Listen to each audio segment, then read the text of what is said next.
Nggak ada masalah. Sehat ya Pak ya? Sehat, nggak ada masalah. Siap. Ya, Oke, cuma siap. pengacaranya saja yang mau bilang tabung nggak dikasih, itu nggak benar. Jangan sembuhkan penyakitnya, biar dapat penyakit yang belum ada obatnya. Alhamdulillah keadaan Al-Walid Habib Rizik Syihab saat ini sehat walafiat. Kita SOP untuk kesehatan dia itu kita lakukan betul. Pengecekan kesehatan didampingi oleh Mercy.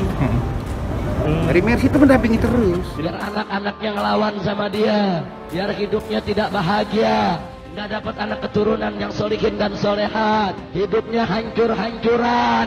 Tapi secara umum, secara garis besar sehat walafiat dan semua hasilnya bagus.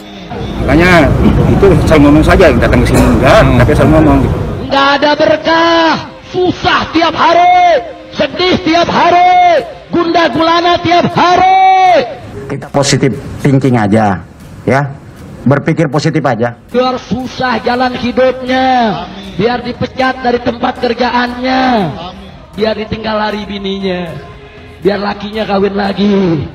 Insya Allah doakan mudah-mudahan sehat walafiat terus. Maka bikin susah hidupnya, seretkan rezekinya, jangan berkahi nafkahnya.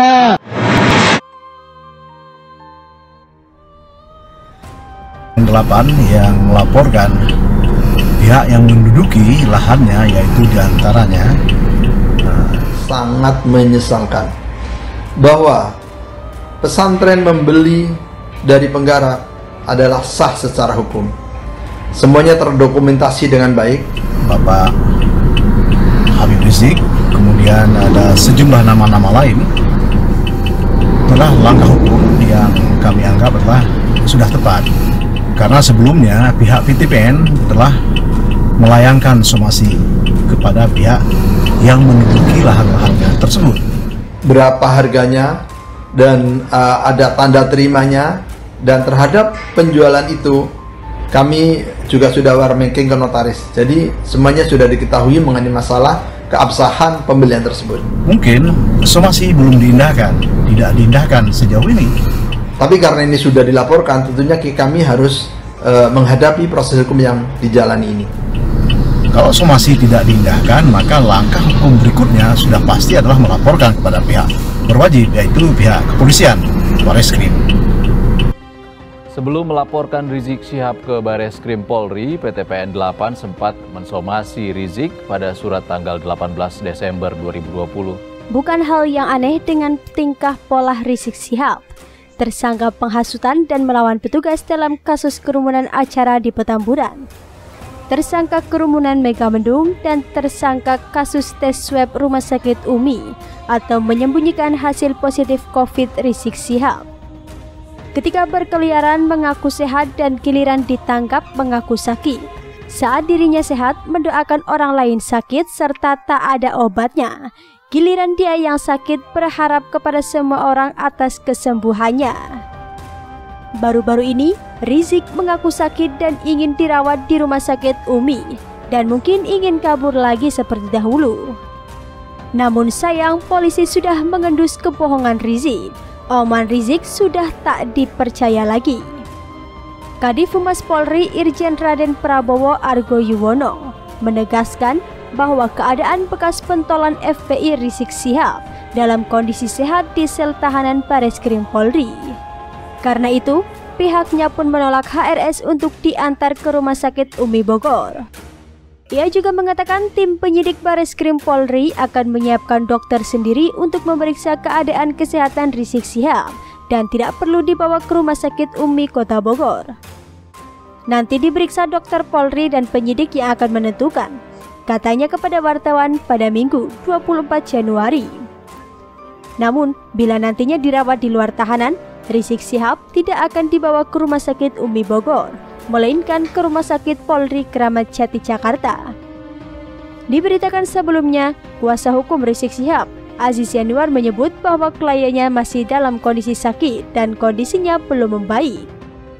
Habib Rizik masih sakit, mohon doanya untuk kesembuhan Habib, ujarnya pada Sabtu 23 Januari. Ia mengatakan bahwa Rizik Syihab telah mendapatkan penanganan yang baik selama di rutan Bareskrim Polri. Namun pihaknya tetap berencana membawa Rizik Syihab ke Rumah Sakit Umi untuk memeriksakan kondisi kesehatannya. Sekedar mengingatkan, inilah beberapa kasus yang membelit Rizik Syihab. 1. Kasus kerumunan Petamburan. Polisi telah menetapkan pimpinan Front Pembela Islam Rizik Syihab sebagai tersangka penghasutan dan melawan petugas dalam kasus kerumunan acara di Petamburan, Jakarta Pusat. Rizik kini resmi ditahan polisi pada 12 Desember. Rizik akan ditahan di rumah tahanan narkoba Polda Metro Jaya. Rizik menjalani penahanan untuk 20 hari pertama sejak 12 Desember hingga 13 Desember 2020. Yang kedua adalah kasus kerumunan Megamendung. Penyidik Bareskrim Polri juga menetapkan status Rizik Syihab sebagai tersangka kasus kerumunan di Megamendung, Bogor, Jawa Barat. Rizik sebelumnya sudah menjadi tersangka kasus penghasutan terkait kerumunan di Petamburan. Rizik tersangkanya, kata Dirtipidum Bareskrim Polri Brigjen Andirian Jayadi di Komnas HAM Jakarta Pusat pada Rabu 23 Desember 2020. Berbeda dengan kasus di Petamburan, Andi menyebut tidak ada panitia dalam kasus kerumunan di Megamendung tersebut. Penyidikan kini terus berkembang oleh Bareskrim. Yang ketiga adalah kasus tes swab Rumah Sakit Umi. Tim penyidik Bareskrim Polri telah menetapkan 3 orang sebagai tersangka terkait kasus Rumah Sakit Umi Bogor, Jawa Barat. Ketiganya yakni Rizik Syihab, menantu Rizik Syihab, Muhammad Hanif Alatas, dan Dirut Rumah Sakit Umi, Andi Tatat. Penyidik sudah melaksanakan gelar dan menetapkan 3 orang sebagai tersangka. Rizik, Dr. Tatat, Hanif Alatas, kata Direktur Tindak Pidana Umum Bareskrim Polri, Brigjen Andirian Jayadi saat dihubungi pada Senin, 11 Januari 2021. Andi menuturkan tim penyidik sudah menjadwalkan pemeriksaan terhadap ketiganya sebagai tersangka. Pemeriksaan itu, kata Andi, akan berlangsung pekan kemarin. Sebelumnya, tim penyidik Bareskrim Polri telah memeriksa Rizik Syihab, istri dan menantu Rizik Syihab, Syarifah Fadlun Yahya, serta Muhammad Hanif Alatas sebagai saksi. Ketiganya menjalani pemeriksaan di Rutan Polda Metro Jaya. Direktur Tindak Pidana Umum Bareskrim Polri Andirian Jayadi menyampaikan, pemeriksaan Syarifah dan Hanif dilakukan di Rutan Polda Metro Jaya atas permintaan keduanya. Untuk pemeriksaan Syarifah sudah selesai. Tak cukup sampai di situ, PT Perkebunan Nusantara atau PT PN8 juga melaporkan Rizik Syihab ke Bareskrim Polri. Laporan itu terkait penggunaan lahan tanpa izin Pondok Pesantren Alam Agrokultural Markas Syariah, Kecamatan Megamendung, Kabupaten Bogor, Jawa Barat. Melaporkan terkait penguasaan lahan yang dikuasai oleh pihak-pihak yang kami sudah berikan peringatan terlebih dahulu terhadap pihak-pihak tersebut, kata kuasa hukum PT PN8, Iqbar Firdaus Nurrahman, seperti dilansir pada Jumat 22 Januari 2021. Iqbar mengatakan pihaknya melaporkan sekitar 250 orang yang merupakan pihak yang menguasai lahan di lokasi pesantren. Salah satunya adalah Rizik Syihab. Di kawasan Megamendung, semua yang mendirikan bangunan tanpa izin dan berada di atas lahan milik PT PN akan kami laporkan secara hukum, ujar Iqbar.